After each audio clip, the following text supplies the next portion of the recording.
Welcome করছি নাটকবাজের আরও একটা স্পেশাল ভিডিওতে।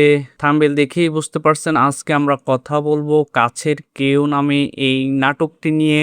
আজকের এই ভিডিওতে আমরা কাছের কেউ এই নাটকের দ্বিতীয় পর্ব আসবে কিনা, আর যদি আসে সেটি কবে আসতে পারে সেই বিষয় নিয়ে আমরা কথা বলবো। আর এই নাটকটি কেমন হয়েছে সেই বিষয়টি নিয়েও আলোচনা করব।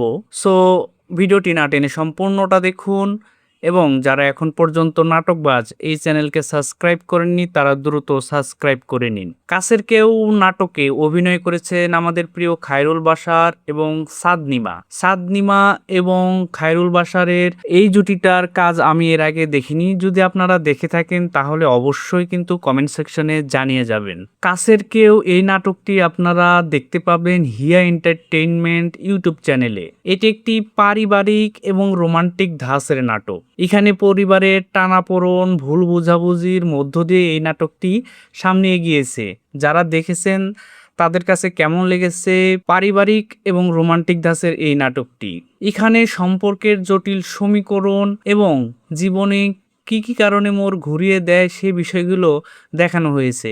খুবই শান্ত একটি নাটক, আপনি পরিবার নিয়ে সুন্দরভাবে এই নাটকটি দেখতে পারবেন।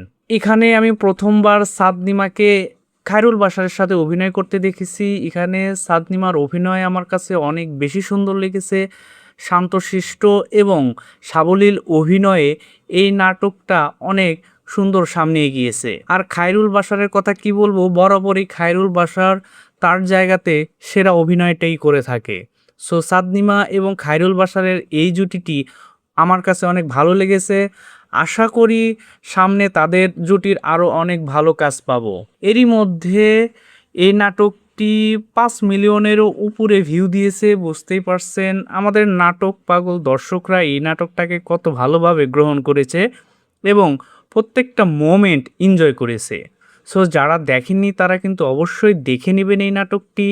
আর পরিচালক এখন পর্যন্ত এই নাটক নিয়ে বা দ্বিতীয় পর্ব নিয়ে কোনো কিছু বলেনি।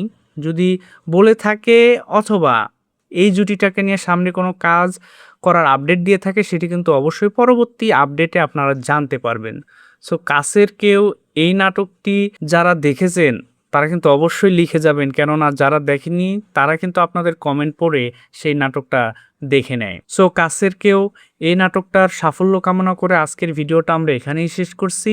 দেখা হচ্ছে আরও একটি বাংলা নাটকের গল্প নিয়ে।